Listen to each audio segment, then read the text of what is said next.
Welcome to the opening of the Boston University Institute for Iraqi Studies. I'm very glad you can be with us tonight for this very special occasion. And I'd particularly like to welcome our guest speaker, Ambassador Ryan Crocker, Dr. Zuhair Hamadi, who's come all the way from Baghdad. I'll introduce each of these gentlemen in a little bit more detail in a few moments. But before I do that, I would like to turn the floor over to the Provost of Boston University, Professor Dr. Provost David Campbell.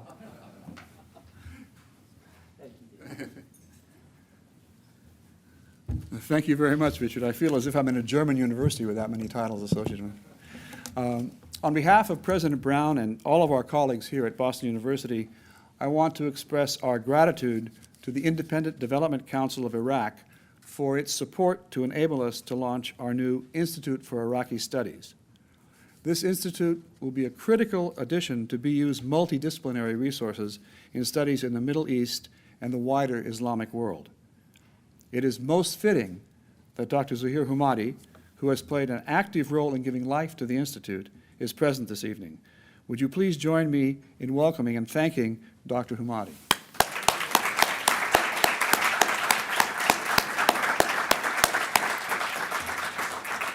I would also like a special favor of Dr. Hamadi, and that is to convey our deepest thanks and regards to Vice President Adil Abel Mahdi for his continuing support.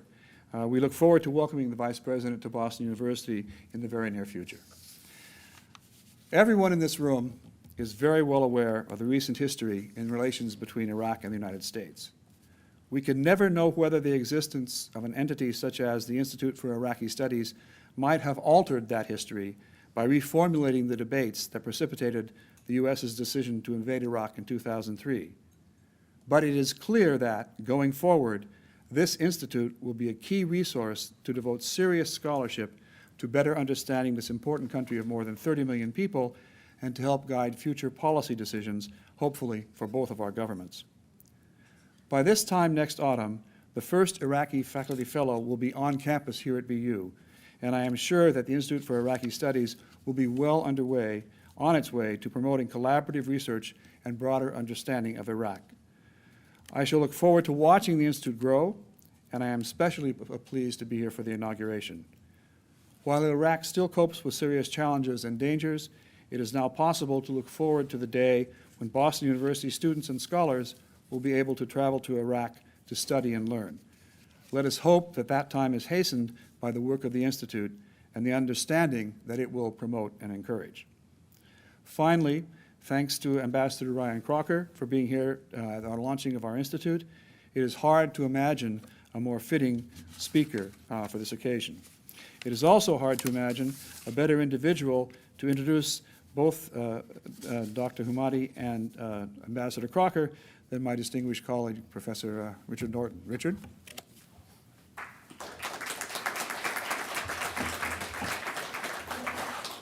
Thank you very much, David.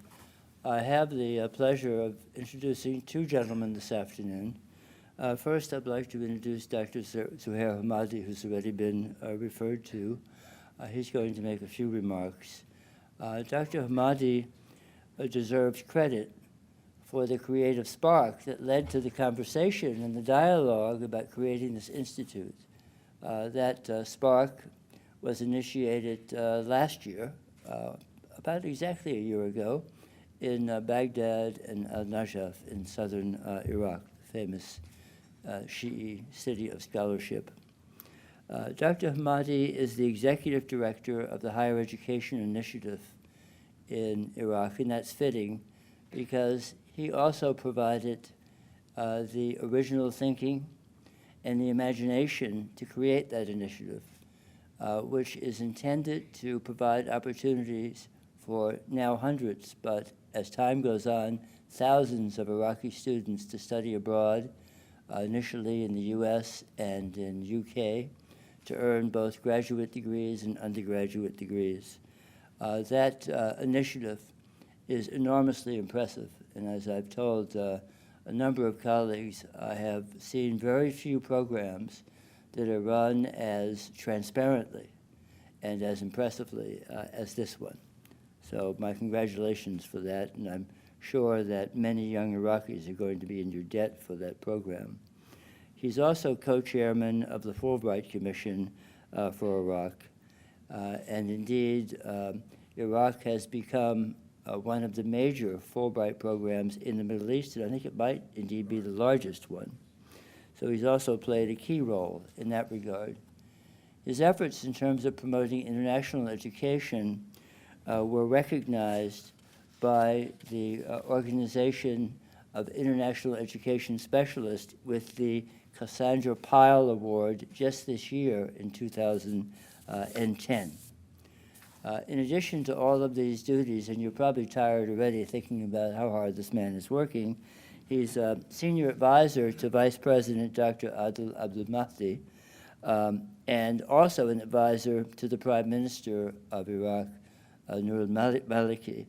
And I still puzzle through how he balances those two responsibilities.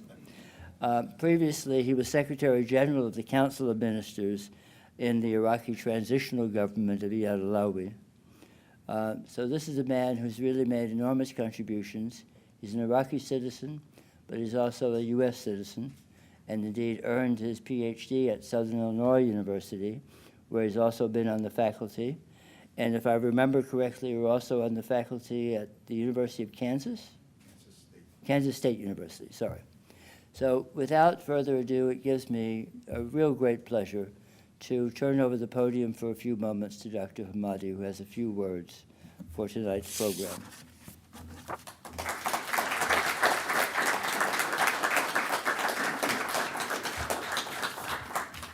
Thank you, Richard, for this nice introduction. Good evening, Ambassador Crocker, Dr. David Campbell, distinguished guests, ladies and gentlemen.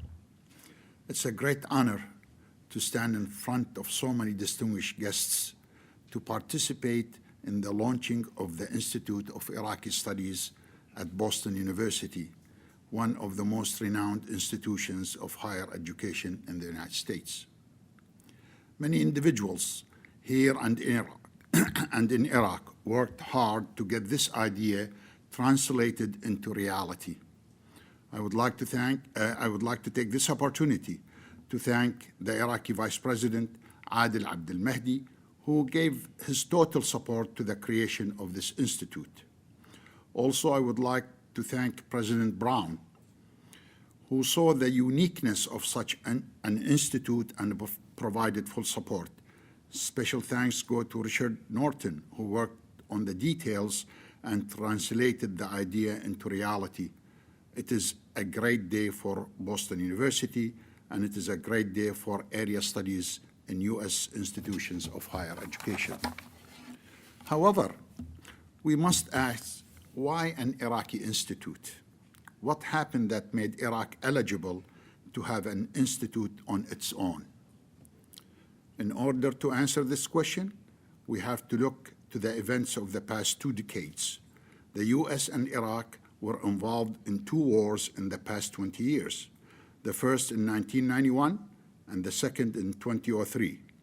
Although the 2003 war is still unfolding and the last chapter has not been written, we do know it was an important event not only in Iraq, the Middle East, but also in the U.S. Since 2003, Iraq has dominated the front pages of every American newspaper and frequently been a lead-in item on television news programs. Although Iraq is stabilizing, the war of 2003 will be studied for years to come. Why did it happen? Were there weapons of mass destruction? Was there an intelligence failure? Why did so many Americans have to die? Why billions of dollars spent?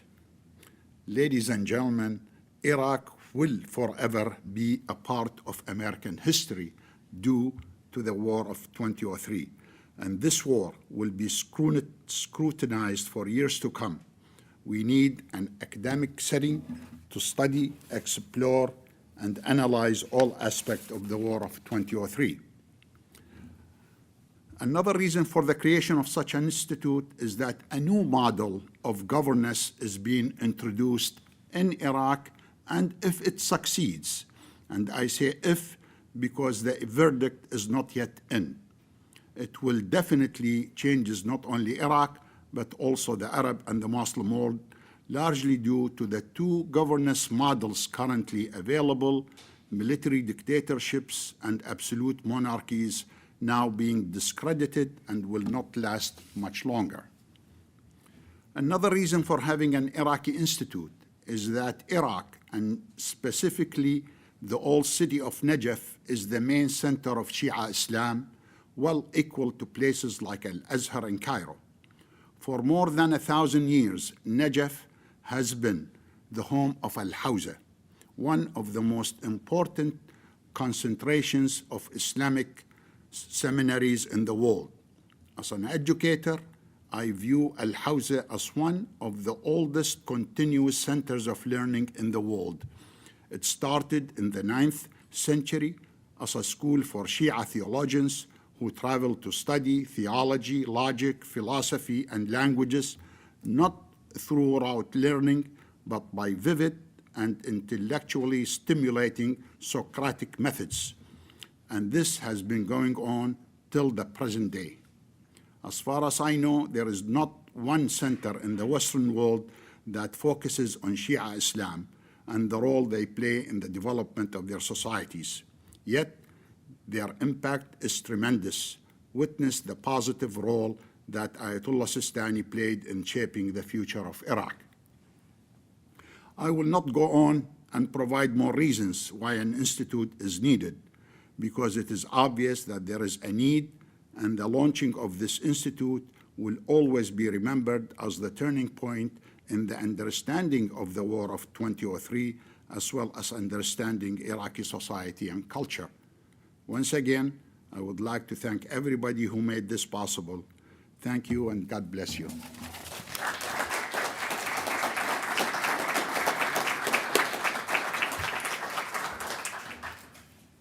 Thank you, Dr. Ahmadi. Thank you very much for putting this all in context quite so succinctly. Thank you very much. And thanks to the Vice President also for his significant role in helping to create this institute. I'm grateful for his support. It now gives me pleasure to introduce our guest speaker for tonight, the inaugural speaker, and that is Ambassador Ryan Crocker. Ryan Crocker terminated a career of 37 years as a diplomat for the United States of America only last year.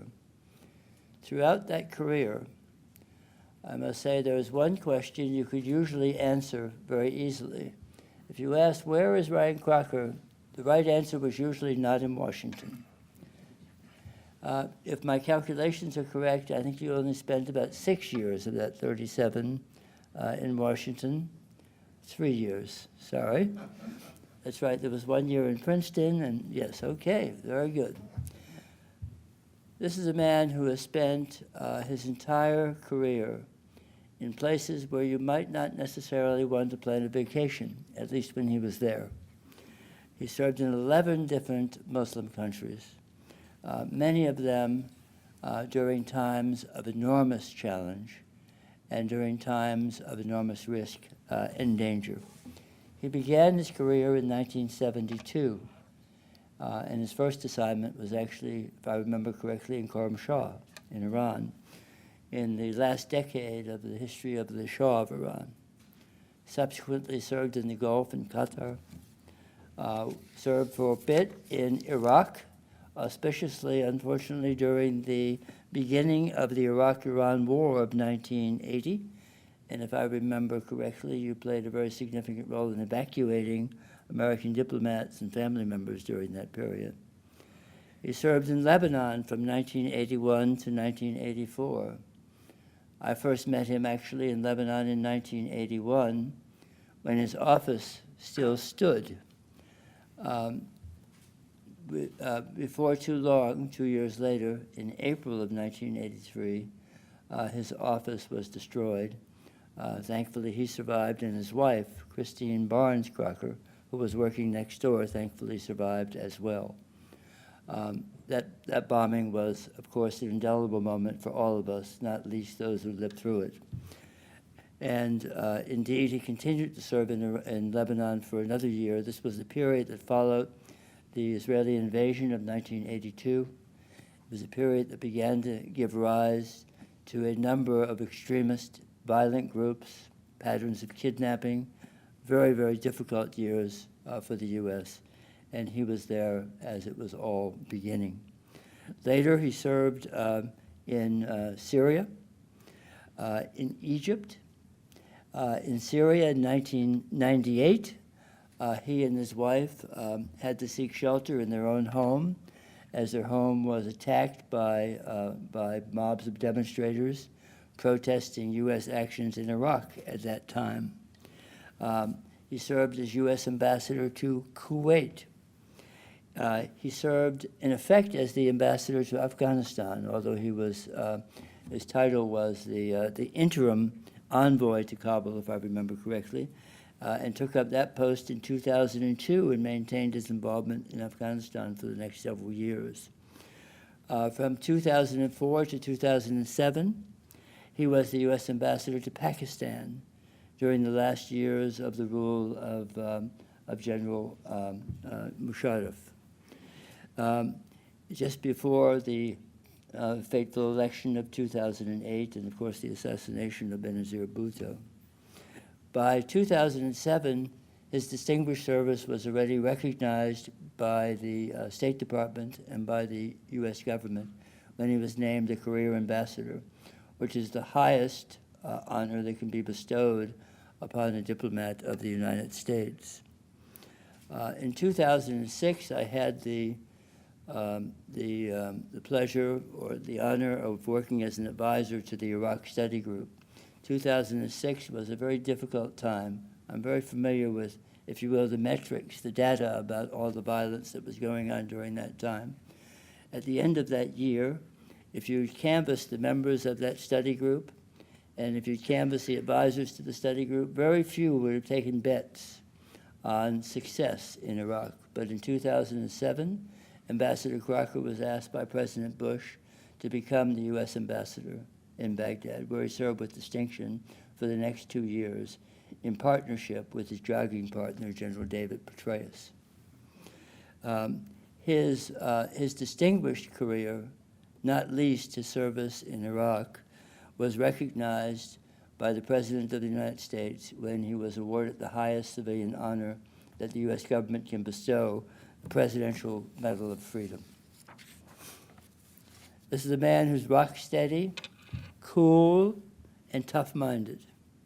Ambassador Crocker, you are the one that raised your hand, send me, and you rode into the maelstrom again and again.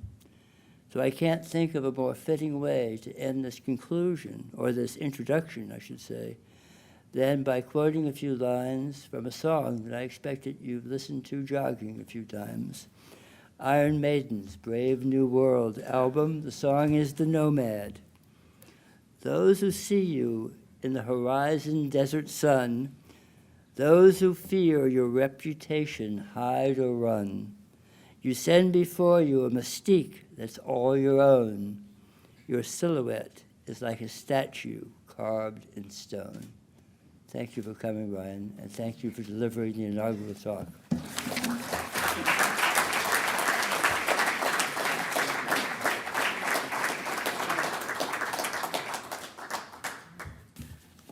Oh, goodness. Okay. Thank you for that generous and interesting introduction. I guess I'll start kind of where you left off. It's not exactly a secret in foreign policy circles, but I have a fair number of oddities, and one of them is that I am an irredeemable fan of metal and hard rock. I always have been. I've got an Iron Maiden poster that I've carried around with me for years. It's the 2 Minutes to Midnight album, with the nuclear explosion and the flags of the United Nations in front of it. But I still like Iron Maiden, but I've kind of moved on, and as I look back at my career in these places, I think my new favorite theme song comes from Alice in Chains' latest album, and the single on that is "Somebody Check My Brain." Thanks for having me here tonight, Dr. Campbell, Dr. Hamadi, Dr. Norton. It's really great to see my old friend and colleague Megan O'Sullivan here. Megan was present at the creation, going into Iraq immediately after the fall of Baghdad, and going through some of the hardest and the bitterest times that ensued, and then coming back out to assist us at that critical period in 2007, 2008. You know, the combat experience is not unique to the military. Civilians, particularly since 9/11, go through it as well, and the friendships forged in that are just something you never forget. And I remember, in particularly with Megan, all too many helicopter and C-130 rides when the ambient temperature was somewhere above 140 degrees, sailing into a dust storm. And at a certain point, your fear that the aircraft was going to crash was exceeded by your fear that the aircraft would not crash. You just wanted it over. Again, I think, you know, Dick's taken you through my checkered history. I stand for many things, and I think one of them is the doctrine of expendability. You know, you got a dicey situation out there. You know, maybe you can turn it, maybe you can't. Well, why not send Crocker? If it works, great, and if it doesn't work, the loss is minimal. I mean, and we move on.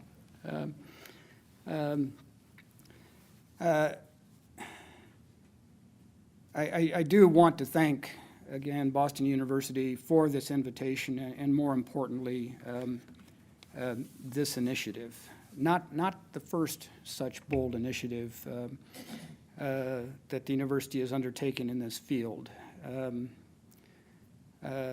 Since 2006, the university has played a key role in furthering an understanding of the Muslim world through the Institute for the Study of Muslim Societies and Civilizations, where the Iraqi Studies Institute will now reside.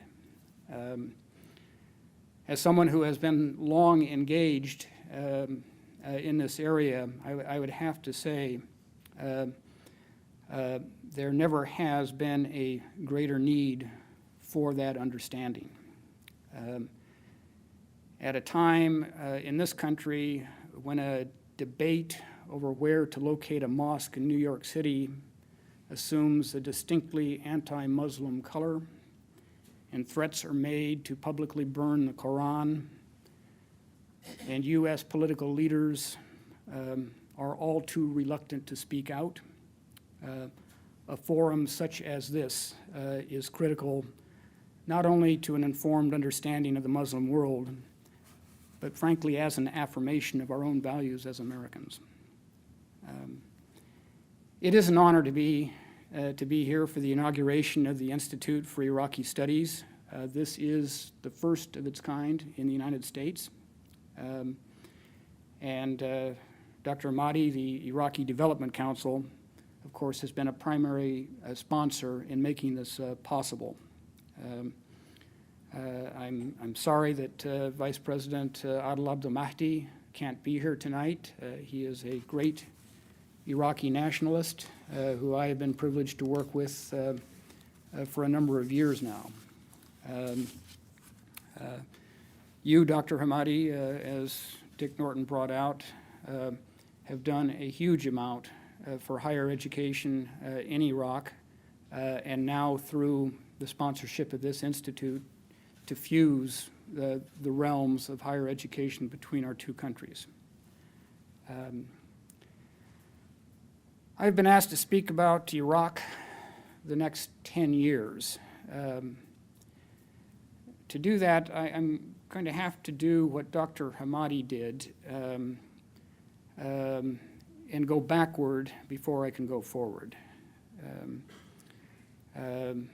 I'll take it back 30 years because that's the extent of my own experience.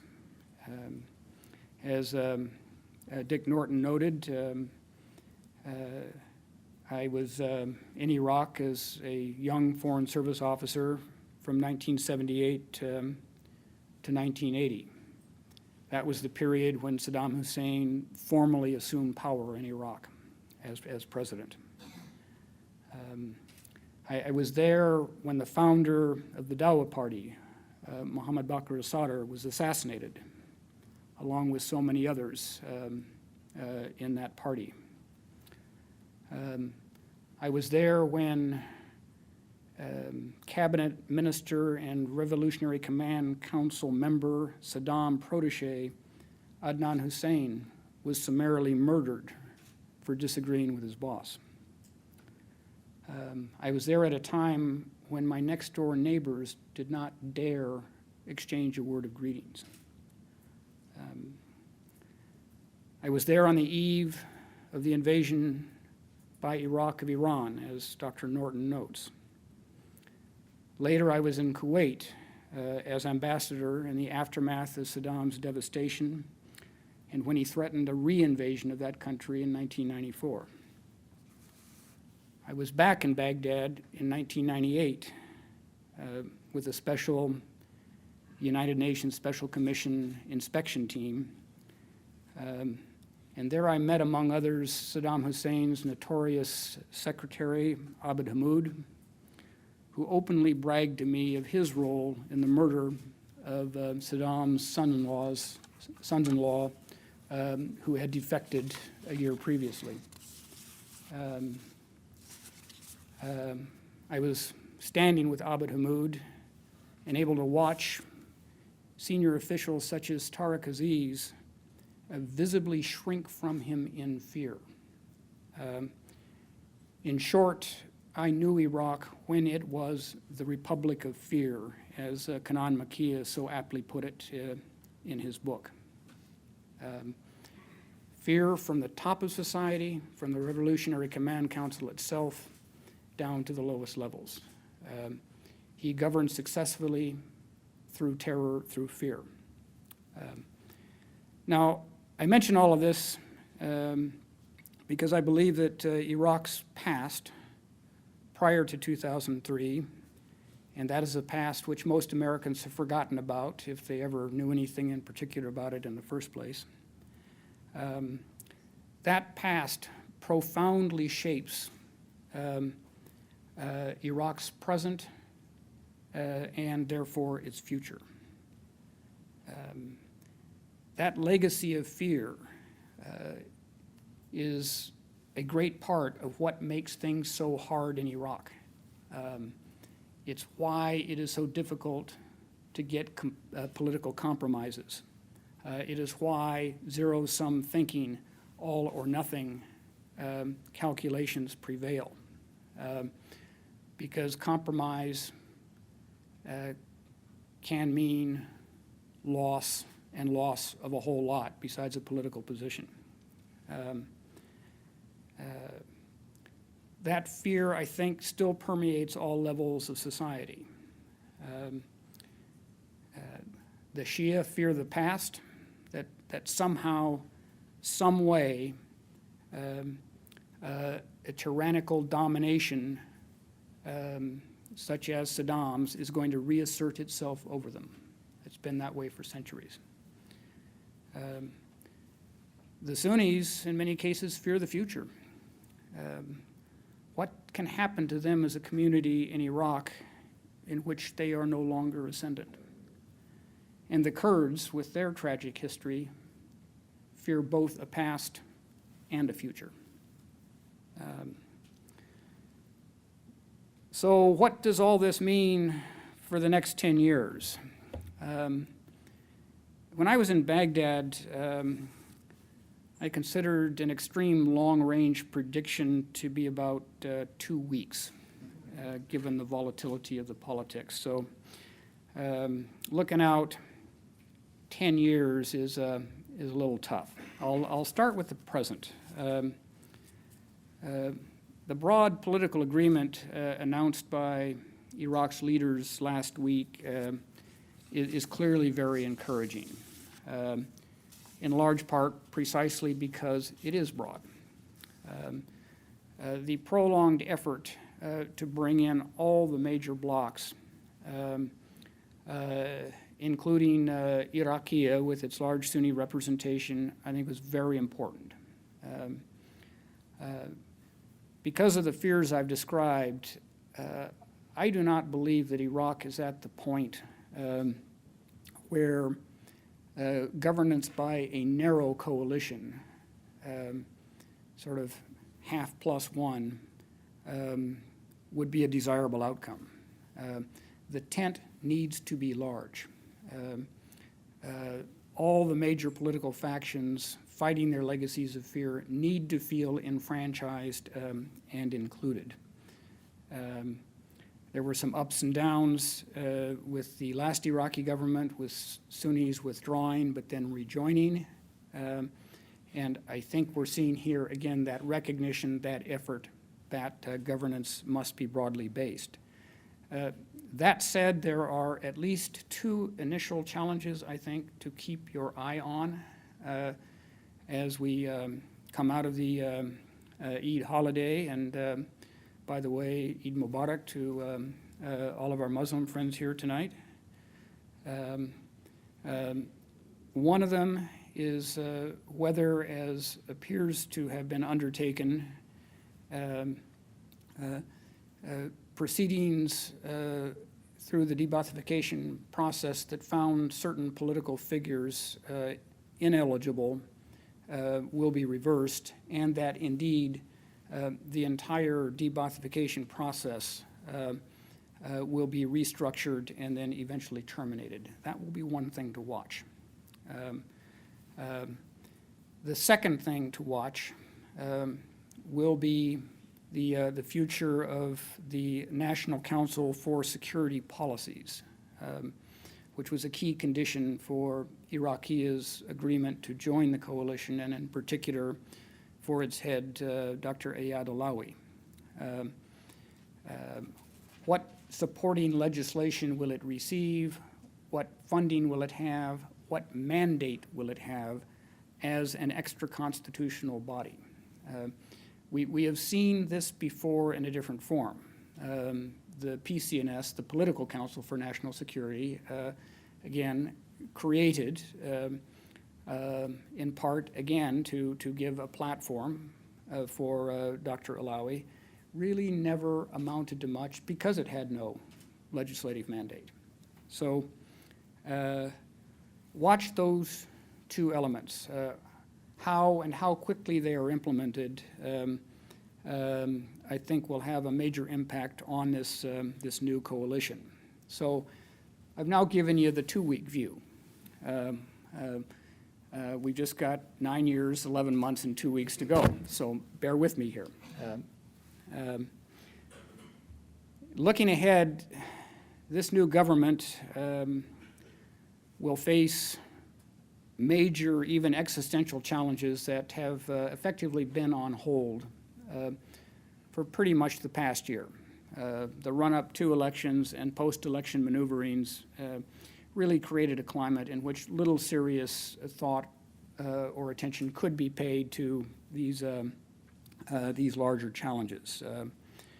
And here, echoing Dr. Hamadi, it's important to bear in mind as Americans, and we operate on notoriously short time frames, important for us to bear in mind that more than 7.5 years after the beginning of Operation Iraqi Freedom, not only has the last chapter not been written, the first chapter isn't finished yet. This is going to be a very long book. Iraq is still at the beginning of its journey. So what are those issues? I think Iraqi politicians, as they move into governance mode, are keenly aware that they have a very, very unhappy constituency out there. People have suffered a great deal through the last 7.5 years. And now that violence has come down and stayed down, they want results. They want services. They want electricity. They want water. They want schools that will give their kids an adequate education. They want jobs. So in an emerging democracy, as in any democracy, as we just saw in our own democracy with the midterm elections, it is the economy, stupid, and it is everything that adheres to an economy. This is going to be a key challenge for this new government, to show it can actually govern and make a difference. And I'll come back to some of that significance in a few minutes.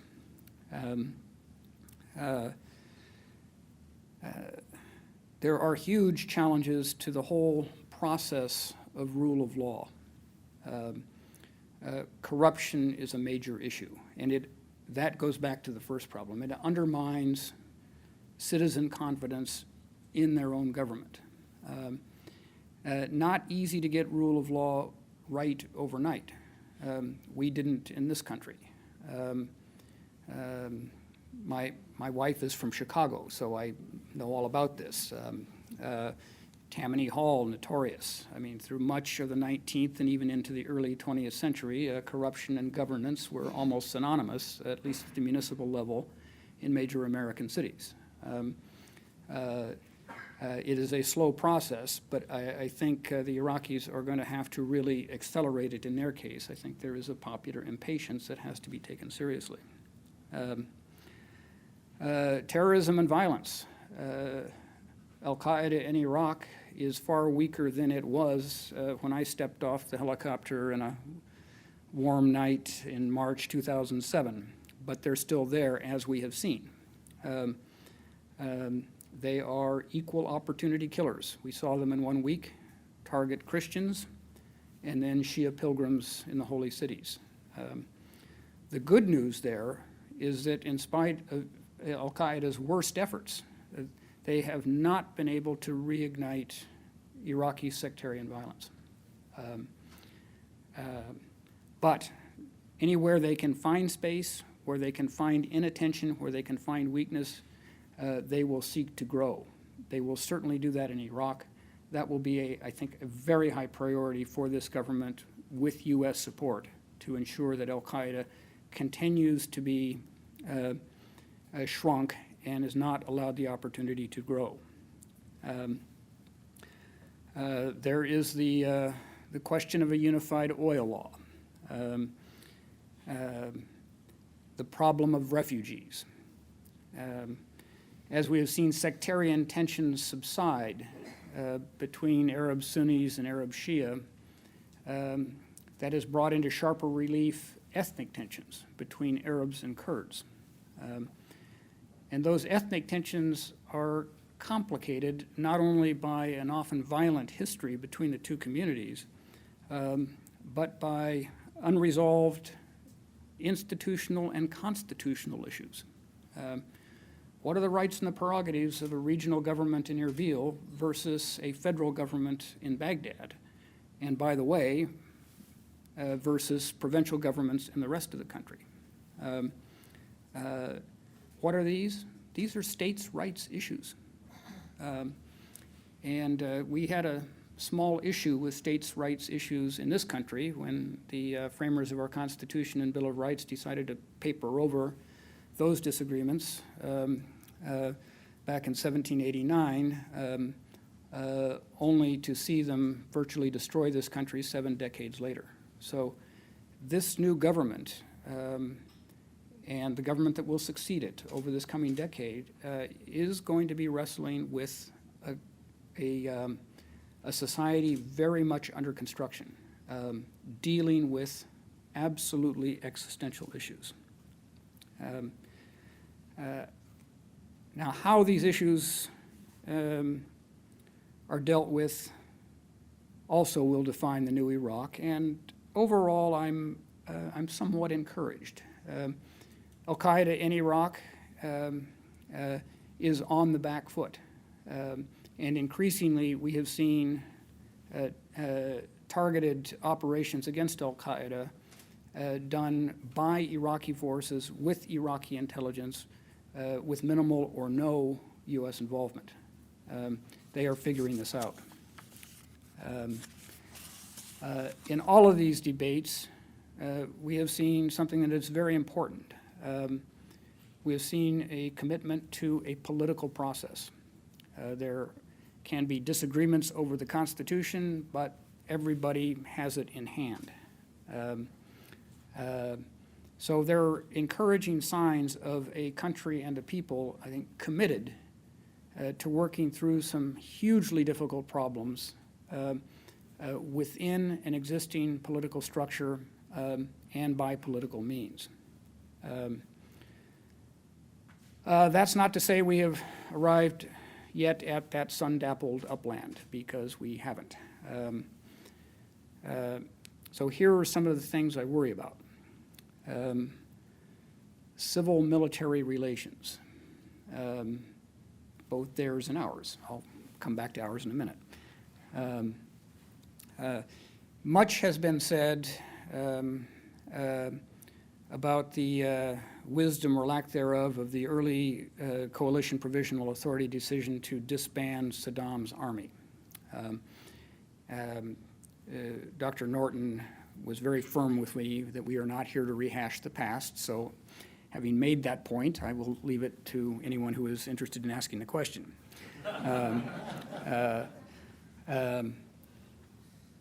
But even with kind of the effort to form a new security force and a new civilian government starting at approximately the same place, the development has clearly been uneven. I think by any measure, Iraqi security forces have shown themselves to be more cohesive, more effective than civilian governance. And even at the time I was leaving in early 2009, you could hear from the odd senior officer or two, you know, here we are fighting and dying for our country while the civilians just mess it up. Well, you know, that's a sentiment that is not unknown in this country. But we have an absolutely rock-solid tradition of civilian control over the military. Rock solid. That does not exist in Iraq. So I worry that the past may reassert itself or could reassert itself at some future point if civilian governments does not improve through ways it has asserted itself again in the past. I don't see it as likely near term, but we're talking 10 years. Closer to that 10-year mark, what is just a little niggling sense of unease could be a serious problem. The military coup and or the authoritarian leader. Not necessarily the same. And much has been said by the critics of the once and presumably future Prime Minister Nouri al-Maliki that he is operating in the old bad style of Iraqi authoritarianism. Prime Minister's view, interestingly, is quite different. I once had a back-to-back conversations with two Iraqi leaders, one saying the Constitution must be amended, and then refreshingly the other of a very different persuasion saying the same thing, the Constitution must be amended. But the first one said the Constitution must be amended to reduce the powers of the Prime Minister, while the second one, who happened to be the Prime Minister, said it must be amended to strengthen the powers of the Prime Minister. A number of operational commands have been set up by the Prime Minister, Baghdad, Basra, Karbala, Mosul, elsewhere, that report directly to the Prime Minister's office. His critics assert that this is illegal, bypassing the the military staff and the Ministry of Defense, the Prime Minister would assert this is the only way that the Prime Minister assures that civilian control over the military is perpetuated. So tough issues against a tough history going back to the revolution of 1958. So that's, I was asked to look forward 10 years. That's one of the things I worry about. I hope, though, and I cautiously expect that Iraq will make progress in these areas, haltingly, unevenly, but progress, through a gradual strengthening of democracy and its institutions. Should it not, though, I think of the various possibilities, a reassertion of traditional authoritarian Iraqi political culture by civilian or military means, or a combination thereof, is a more likely outcome than a new descent into widespread political or sectarian violence. I think that chapter, I will close one chapter, Dr. Hammoudi, and I think that awful outburst of sectarian violence, which is totally atypical in Iraq's history, unlike that of Lebanon. Totally atypical. You have to reach back, to 200 years plus, and another foreign invasion when the Wahhabis took Karbala to find anything appreciable in terms of sectarian violence. I really do think Iraqis have said to that, never again.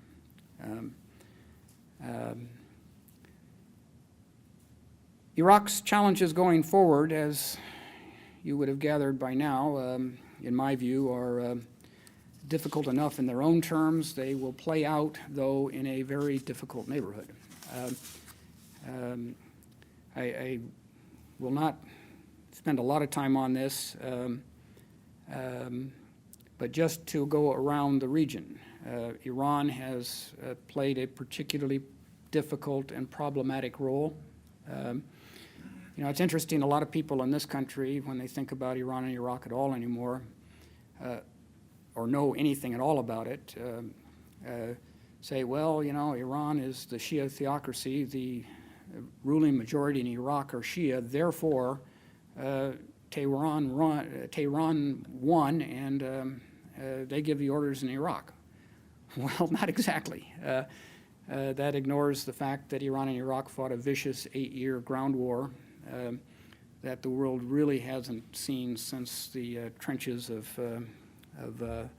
Belgium and France in terms of the viciousness, that hundreds of thousands of Iraqi Shia died defending their Arab and Iraqi identity, and that for many Iranians, the bitterness runs just as deep, including Iranians who literally call the shots in Iraq, like the commander of Iraq's Revolutionary Guard, an 8-year veteran of that war.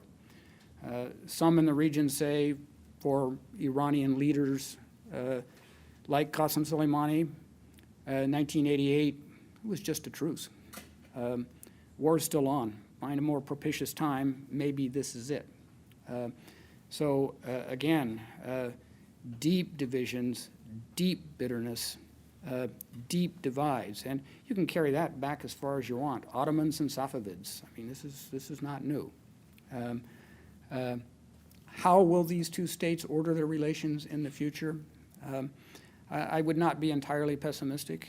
I think Iran, I hope Iran has learned over the last couple of years that they cannot dominate decision-making in Iraq. They simply can't. The harder they push, the more the Iraqis push back. And we saw that when we negotiated the 2 agreements I was responsible for in 2008. So will they find a modus vivendi? Will they learn from their experience? I would like to hope so, because that's going to be key, again, for regional stability.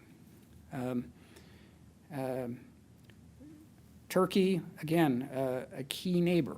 And as you look for balances to Iran, well, there are those neo-Ottomanists up there in Ankara who might be able to do that very thing. as they pursue a more active and engaged Middle Eastern policy, including in Iraq, than we have historically seen. As Turkey, I think, moves a bit away from the Europeans because of a growing recognition in Ankara that while they might be good enough to fight and die to defend Western Europe as a charter member of NATO, they're just not quite good enough to get admitted to the gentleman's club that constitutes the European Union. You know, one great thing about being retired is, you know, I can say all this outrageous stuff now. I'm not representing anybody but myself. But I do think that is a current in Turkish popular and political thinking. It puts a great weight on us, I think, as Americans, to show Turkey that we value that alliance as far more than a military alliance. Syria and Iraq, well, again, how far back do you want to go? Umayyads, Abbasids? These two capitals have rarely existed in harmony, and we have certainly seen great disharmony in recent years as Iraq has blamed, not without justification, Syria for allowing or facilitating the transit of al-Qaeda and Ba'athi remnants into Iraq for acts of terror. Important here to remember, though, as well, the other axes that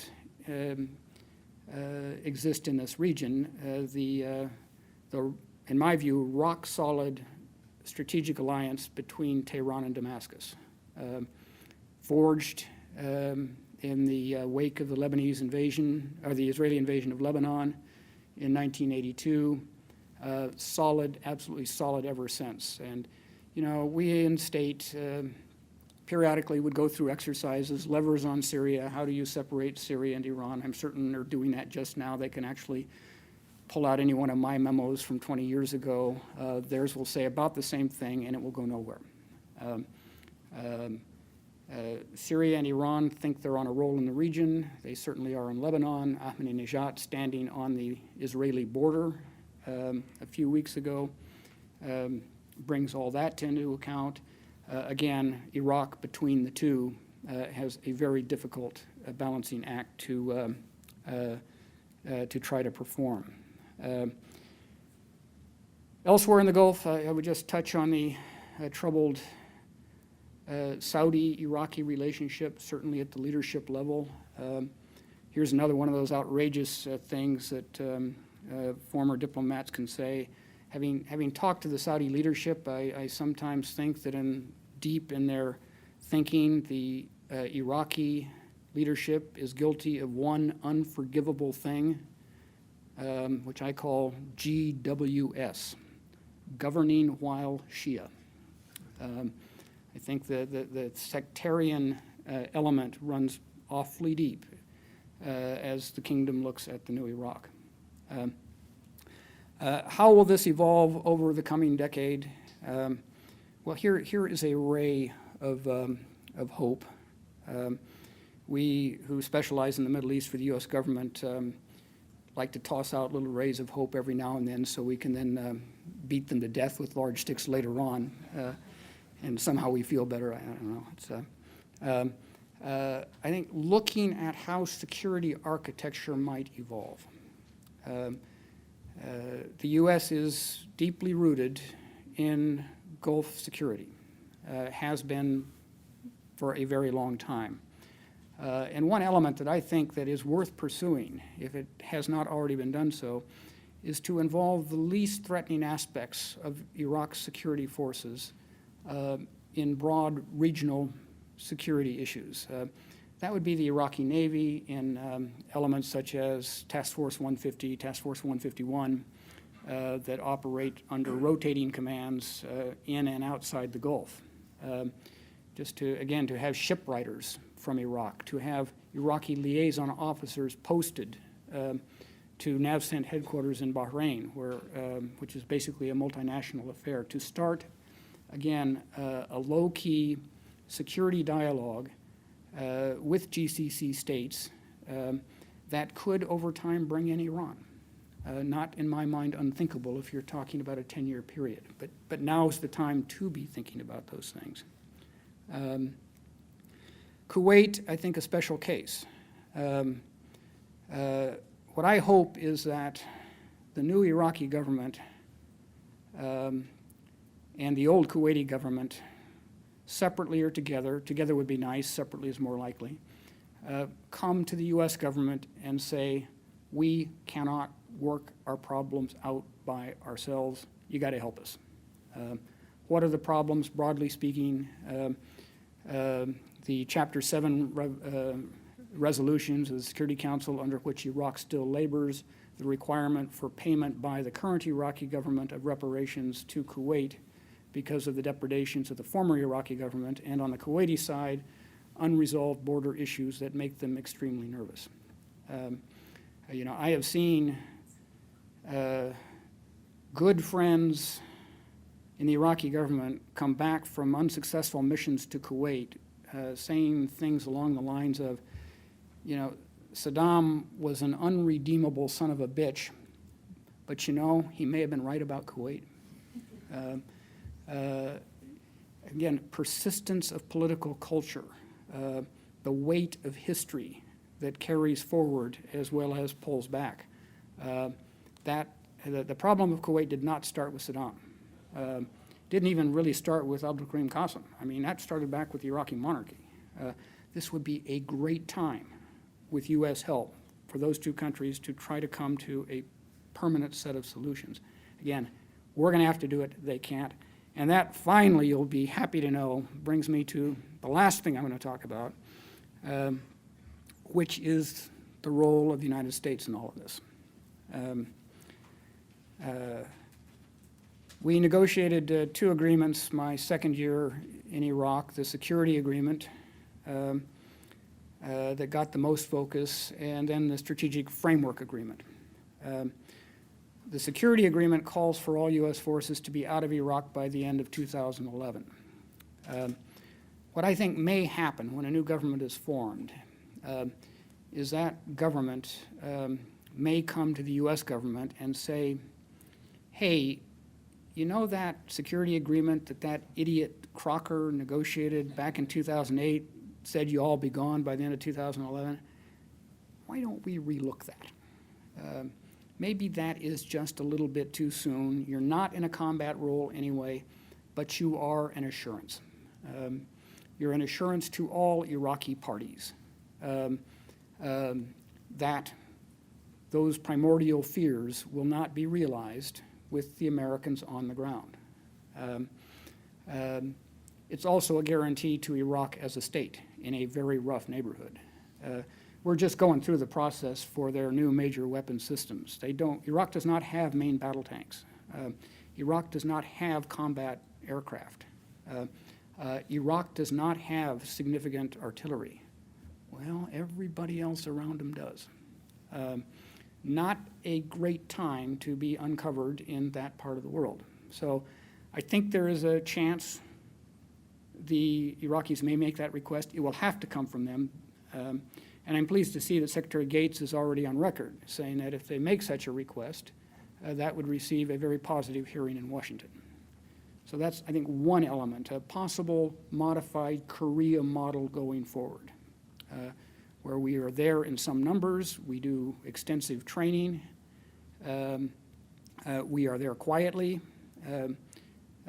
we are not taking casualties, we are not inflicting casualties, but we are a rock and an anchor for some time going forward. The Strategic Framework Agreement, and Dr. Hamadi was very much involved in both the conceptualization and negotiation of this, so blame him.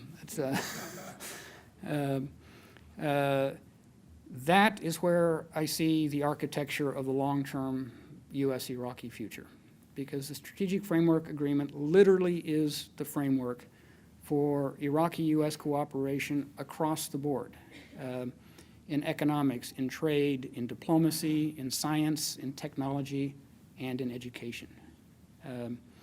Eventually, that agreement will subsume the security elements of our relationship as well. So I would emphasize to both governments the importance of making that agreement a living reality. And nowhere is it more important than in the field of education, and that's what brings us here today. The scholarship initiative that Dr. Hamadi has been so involved in, bringing young Iraqis to the States. There are a variety of such programs down at Texas A&M. We have a number of Iraqi students, primarily in our College of Agriculture, and young faculty. This institute, again, I think can show the way for both Iraq and America, how we can productively cooperate through the building of educational ties that will bring us together for the long-term future. And it is absolutely key that we both commit the resources that you have just demonstrated to that critically important end. Trade, investment, commercial activity. Delighted to see Western oil companies, not just the U.S., involved in Iraq's oil sector development through technical services agreements. Hard fought, hard negotiated. But again, for the first time, Iraq is looking west for the development of technology in its most critical economic area. In short, I think we have the architecture there for a fundamentally different U.S.-Iraqi relationship, one that has not existed since the revolution of 1958, and hence can be said to never have really existed. If Iraq stabilizes as an emerging democracy, and the U.S. and Iraq stabilize as long-term, multifaceted strategic partners, you are looking at a very different Middle East than the 20 years that Dr. Hamudi alluded to, or the 30, or the 40, or the 50 that we can carry back to the 58 revolution. So that's the vision. However, here in this country, at the end of August, as we got down to 50,000 troops, named the mission New Dawn instead of Iraqi Freedom, we spoke of turning the page in Iraq. What I'm worried about is what Americans are really thinking is, let's just close the book. This one's over. You know, looks like it turned out better than we thought back in '06, but it's over. Let's go on and worry about other things, because that's what we do. We are short of strategic patience. That's what our allies have come to fear and our adversaries have come to count on, not just in Iraq, but in Afghanistan and Pakistan, which would be the subject of another lecture. I believe that our continued engagement, as we've seen in this latest political debate, not through military involvement, but through sustained civilian interaction, is going to be key as Iraq moves forward through these critical phases of the years ahead. And we have been involved. I mean, the president was on the phone, the vice president was on the phone, Secretary of State was on the phone, everybody was talking to everybody else. Megan remembers this very well because, I mean, that's the pattern. Everybody talks to everybody else. And, you know, the White House has Iraq's leadership on speed dial, and that is as true, I am pleased to see, in the Obama administration as it was in the Bush administration. We need to keep doing that. But true engagement requires resources. It's one thing to talk about a transition from a military lead to a civilian lead by the U.S., but then you had better resource that civilian lead. And I am worried that that is not what's happening. The administration's requests to Congress have been pretty modest, very modest. Congress's response has been to say, well, let's divide that by 2 and then look at it again. At the height of the surge, which was civilian as well as military, we had 27 provincial reconstruction teams around the country in Iraq engaging with local leadership as they figured out for the first time in Iraq's history how local governance worked.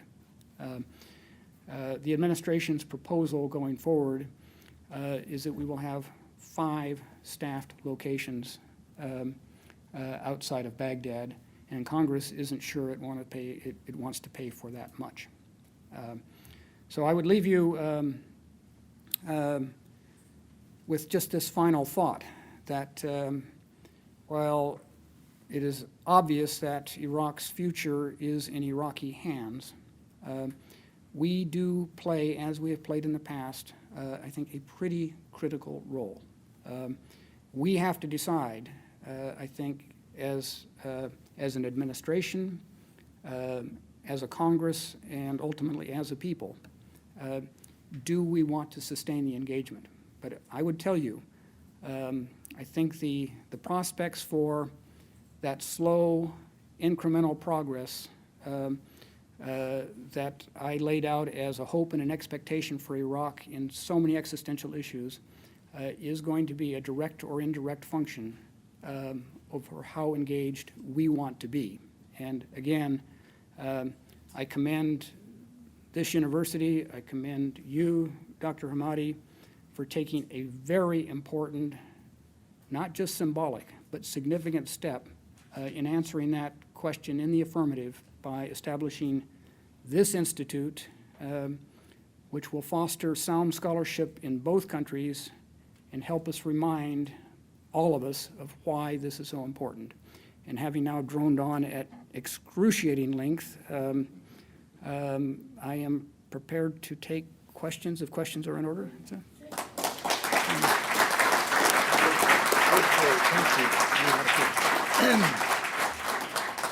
We would love to give everybody a chance to ask some questions, but we'll ask people to please wait until you get a microphone, because we are making a video of the event. So there are microphones available. Please come to the aisle and ask your question, or just wait for a microphone. Who would like to begin? Sir, thanks for speaking. I'm a student at, my name is Matt Noyes. I'm a student at Harvard Kennedy School studying security policy and an Iraq veteran. And you spoke about the transition to a DOS, Department of State-led mission in Iraq. I'd like to hear more of your thoughts on the challenges on that. Like you said, that they already failed to fund a lot of the projects there, and continuing presence posts in important places like Najaf have been canceled due to that. But as a career State Department employee that has a record of expeditionary service, what's the challenge to get the personnel from the State Department to Iraq with a tour length where they can contribute, and the talented individuals there and the resources they need to do their mission? Yeah, I've already touched on the resources, and I've had the conversation with several secretaries of state that with some exceptions, and our current ambassador to Iraq is one of those exceptions. He was deputy chief of mission for our first ambassador, John Negroponte. Now he's back as ambassador himself. And there are others, Robert Ford, who may someday, if Congress ever gets its act together, be our ambassador to Syria, where we badly need an ambassador, served multiple tours in Iraq. But broadly speaking, the expectation in state and the Foreign Service is you go to Iraq, you serve your 1 year, you have checked that box. We don't do what the military does, which is for those who do well in Iraq, Iraq is in your future, again and again and again. And that's what makes people like Dave Petraeus and Ray Odierno so effective. By the time they were force commanders, they were on their third tours. General Odierno commanded at the division, the corps, and the force level. So, when he walked into Iraq in September 08, it wasn't exactly new to him. And you see this at every echelon in the military. The 4th ID is just going in now in the critical northern region, and the commander of that division on his third tour. His first tour, by the way, he led the Thunder Run that captured the palace in Baghdad. So, the Foreign Service, I think, needs to and should have some time ago, and I did my level best when I was there, to say, look, one tour doesn't check the box. complex, top priority issue, you got to keep coming back. And to make the investment in languages as well that have such an important payoff. So, we need the financial resources that have to come from Congress. We need the personnel resources. And I don't want to sound like I'm laying this off as a bad prioritization by state. State has been underfunded and it is woefully understaffed. Our two biggest embassies in the world now are Baghdad and Kabul. But that means we are gapped just about everywhere else in the world. There are only 6,400 generalist foreign service officers, what most people consider diplomats. We have specialists in support, security, information technology, but your generalist diplomats are about 6,400 worldwide. That's less than a single carrier battle group. So part of it is an absolute shortage, as well as how you prioritize your short supplies. And all of that, in my mind, because the civilian and if you think it's tough in state, well, trying to get public health specialists out of the Centers for Disease Control or Health and Human Services, or as Iraq wrestled with rule of law issues, trying to pull assistant U.S. attorneys out of field offices around the country. These are departments who don't believe they've got an overseas mandate. They're short anyway. And I just had to beg, plead, and threaten, but because I knew so many bad guys over so many years that, I could say, I know where you live, and the threats could sometimes work. But it took that kind of effort. But what that means is, it's why I think finding a way to extend the security agreement is important, because quite frankly, we need the resources of the military, not in a kinetic fashion. We haven't been in an overall kinetic mode for some time in Iraq now, but because they have got the capacity. All of the judge advocates general on rule of law. We are sending for the first time, an Army National Guard division headquarters into Basra, the 36th division from the great state of Texas, I would point out.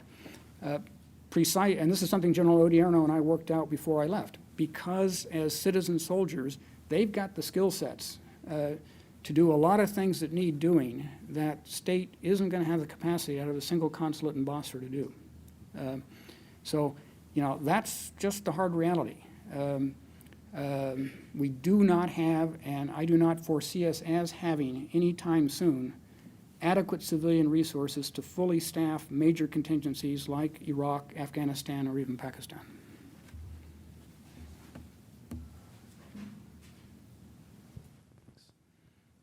Thank you, Ambassador, for coming.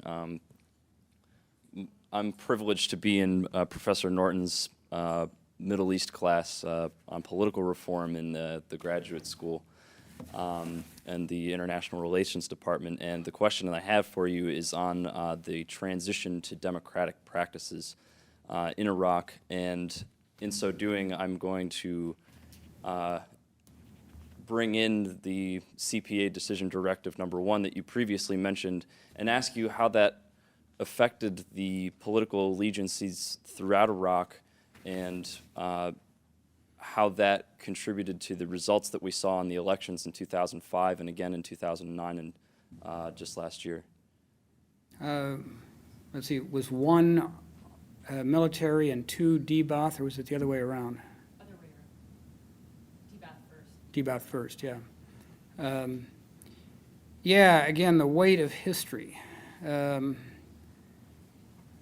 history is made up of what doesn't happen as much as it is of what does happen. It's just harder to track the former because it didn't, in fact, happen.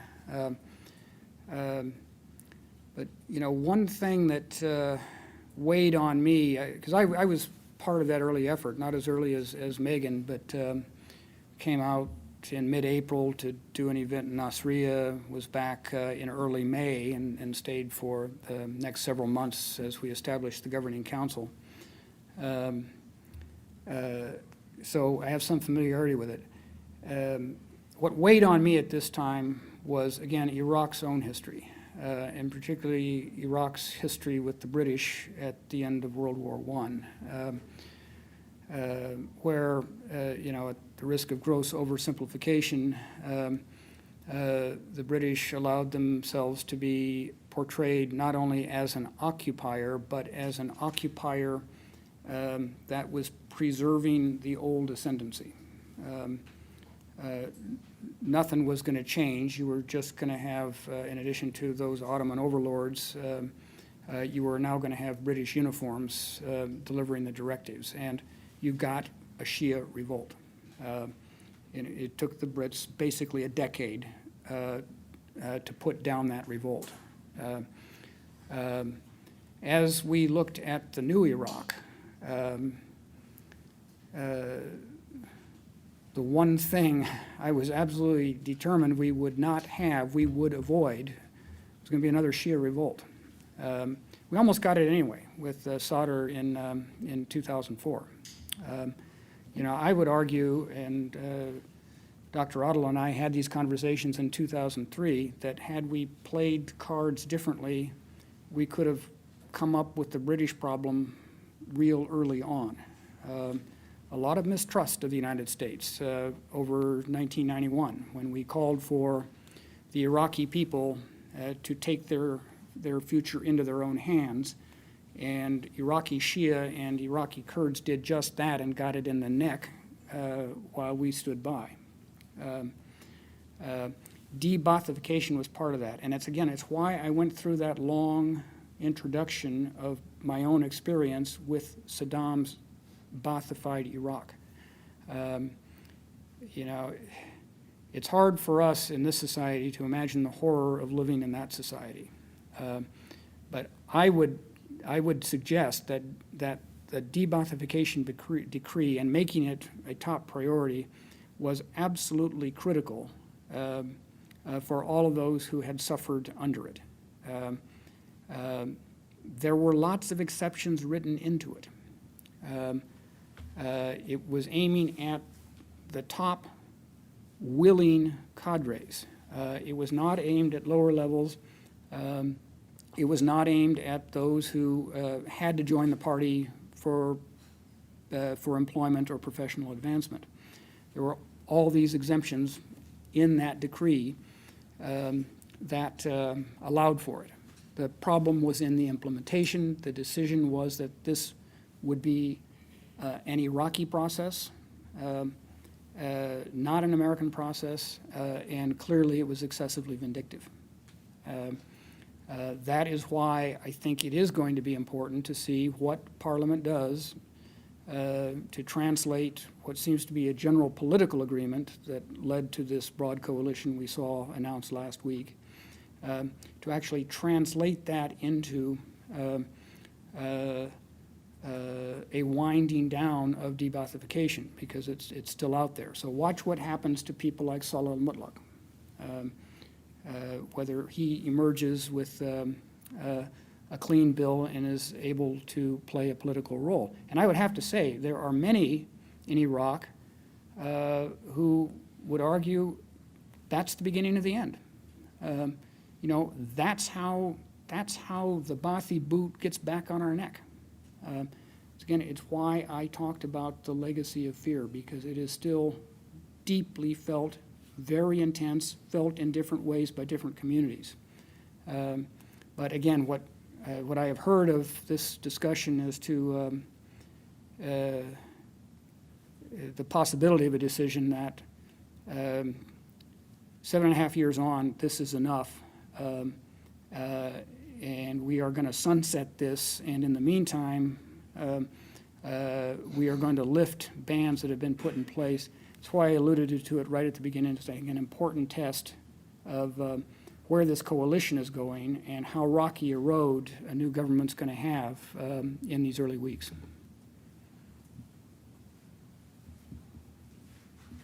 Well, I agree with you that we shouldn't close the book on Iraq, and I don't think that most Americans have forgotten what happened in Iraq prior to 2003. The United States supported Saddam Hussein through many of his worst crimes, including egging him on and arming him in his war with Iran. We imposed the genocidal sanctions in the 90s, and we've probably killed hundreds of thousands since 2003. So is there any prospect in the next 10 years that American officials can be held accountable for their crimes against humanity with the establishment of war crimes tribunals before we close the book on Iraq and all its atrocities? Yeah, war crime tribunals, that's a really great idea. You know, in the real world of implementation of foreign policy, kind of out there in the dust and the smoke, you often you don't get those good and evil choices that I think Americans like, because those are sort of the principles we founded our country on. It gets a little bit rougher. Like the year after the Iranian Revolution, we've been humiliated as a nation by the new Islamic Republic. You know, our embassy our staff held hostages for 444 days. And a war starts. So do you go with the generally disreputable or the unambiguously awful? Well, at that time, most Americans saw the Iranians as the unambiguously awful. And we are a democracy. Leaders listen to people as well as talk to people. The gassing, for example, in Halabja, 1988, downplayed in this country. Coming as it did at the tail end of a war that we became fearful the Iraqis were going to actually lose. And with a lot of urging from our other Arab states partners in the region. Now, is that the stuff of a war crimes trial? Boy, not in the America that I have believed in and served my entire career.